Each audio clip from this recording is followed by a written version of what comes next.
Welcome to Greek Verse a Day. Today we're translating Revelation 2:23. By way of reminder of our context here, Jesus is addressing Jezebel and those who are sort of committing adultery with this Jezebel in the church at Thyatira.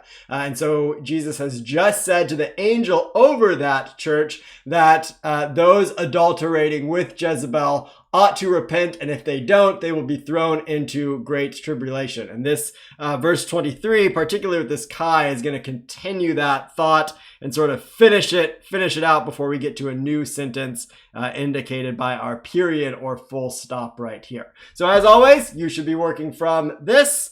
Looking to the screen for some helps. We'll do a slow reading, a fast reading, give you a chance to translate on your own, and then I'll jump in with my comments. So let's go nice and slow to start on this longer verse here. Kai ta tekna autes apakteno in thanato. Kai genosantai pasai hai ecclesiae hati ego, emi, ha, eraunon, nephrus, kai, cardias, kai, doso, humen, hekasto, kata, ta, erga, humon. All right, one more time, a bit faster. Kai ta tekna autes apakteno in thanato. Kai genosantai pasai hai ecclesiae hati ego emi ha eranon nephrus kai cardias kai doso humen hekasto kata ta erga humon. All right, go ahead and pause here, looking to your reader's edition, and make what you can of this verse. All right, so when we start, we have this first phrase right here, ta tekna autes, is actually going to be our direct object in the sentence. Here we have a neuter accusative plural, so we know it's the direct object because it's in the accusative. The nominative would look exactly the same, but this can't be the nominative because it's not the subject of this indicative verb right here, which is going to be first person singular. And I want you to take a look. You do have a parsing note on this verb, and you see that it is a future tense. It's future active indicative, first person singular, but we do not have excuse me, I dropped my pen there for a second. We do not have a sigma, which we normally associate with the future tense. Can you remember why we would not have a sigma in this particular verb? This is a special kind of verb. See if you can reach back into your mind and recall the name of this kind of verb and why we don't have a sigma there. Nailed it. It is because it is what is called a mineral. A mineral verb, a mu, a nu, a rho, and a lambda. Any verb that stem ends with one of these three letters, mineral, mu, nu, rho, or lambda, will not take a sigma.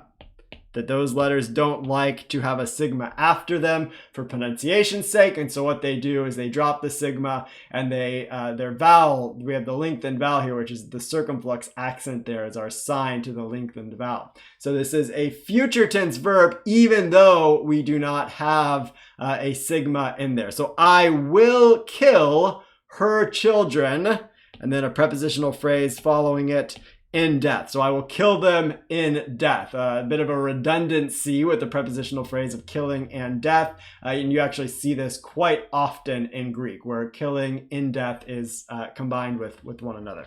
So that ends that sentence there, and I will kill her children in death. Kai genosantai, so here's going to be our main verb in this sentence. And this one is also going to be future. And in this case, we do have the sign to the future with the sigma right in there, but we have a changed form. So this is from Gnosko. This is how you learned it in the vocabulary. And this is what is called a second future. So it's changed its form. Remember, a second aorist is an aorist who has changed its root. It's changed its form altogether. It doesn't look like the present tense. This also happens sometimes in the future. We get second futures where gnosko, which would look like this in the present, gnosko with that Yoda in there, we've lost the Yoda. And so we have a future tense. This is our middle ending on tie. So a future middle, specifically deponent. Remember, a deponent middle is one that is active in meaning, but is using a middle form. So we have the middle ending, even though this is going to be translated actively. It's third person plural. So they will know. And who will know is given to us in the nominative right here. It's going to be the subject of this sentence. Passai hai ecclesiae. So notice how passai is in predicate position. So it does not have the article before it. It could be put right in between hai and ecclesiae, and it would mean something different. So one of these, this, or let's write it out. Passai. That'll be our abbreviation for ecclesiae up here. So one of these is going to be translated all the churches, and one is going to be translated every church. So one is in predicate position, namely this one, and this one is in attributive position. Can you remember whether the one in predicate position or attributive position means all the churches? That's right. It's going to be this one in predicate position. All the churches will know. And if we had this structure, it would be every one of the churches will know. So all of the churches will know. And then this hati is signaling what they will know. It's giving us the content of what will be known. So all of this that follows is sort of what will be known. I'm going to remove our attributive position of passai there, so we have a little bit more space.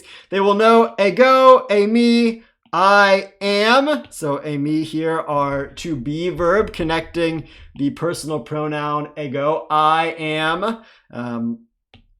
So we have this as the subject, and then what follows here as the predicate. So here you get a parsing note for eraunon. This is a present active participle. So when we mark it, I mark it with 3 underlines. In this case, it's a substantival participle. It's nominative, masculine, singular. We get that information very clearly from the article associated with it. So this is the verb for searching. Eroneo is a verb for searching. I am the one searching or seeking.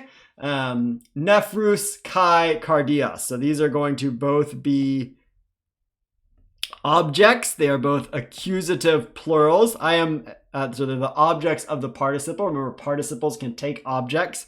The one searching thoughts and hearts. And then another clause here, kai doso, and I will give. So here we have from the verb didomi, one of those me verbs. So in the first person singular, it ends in me rather than omega. So this is the omega conjugation. This is the me conjugation. We have the sign to the future with that sigma in there. And then the omega is the first person singular. So I will give. And then we have something a little bit odd right here with human and hekasto. We have 2 datives in a row. One is plural. So this is the dative plural personal pronoun, second person. So to you all, I will give to you all. And then hekasto following it is going to be a singular, meaning each one. So there's a sense of a collective nature. I will give to you all, namely the church at Thyatira, and to each individual member in the church. So you get a collective sense and an individual sense, which it doesn't necessarily always come out in English translations of this verse. And I think it's kind of a neat point. You could sort of make this into a preaching point, something about the nature of the whole church being made up of individuals and their work. So I will give to you all, to each one. And then this prepositional phrase that follows it, kata ta erga humon. according to the works of you all. So once again, we return to the plural or the communal. In this case, we have the genitive case, the genitive plural of the second person personal pronoun, indicating possession, your all's works.